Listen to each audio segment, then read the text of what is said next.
The question is, which one of the following ions exhibit DD transition and paramagnetism as well?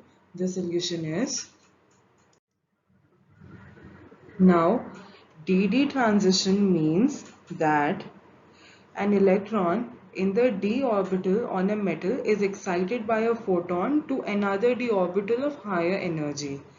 And paramagnetic materials are basically those materials that tend to get weakly magnetized in the direction of the magnetizing field when placed in a magnetic field.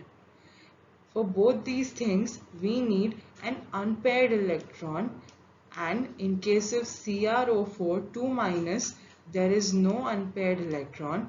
In case of Cr2O7 2-, again there is no unpaired electron. In case of MnO4 2-, we get one unpaired electron, and in case of MnO4-, we get 0 unpaired electron, giving us the answer as option 4.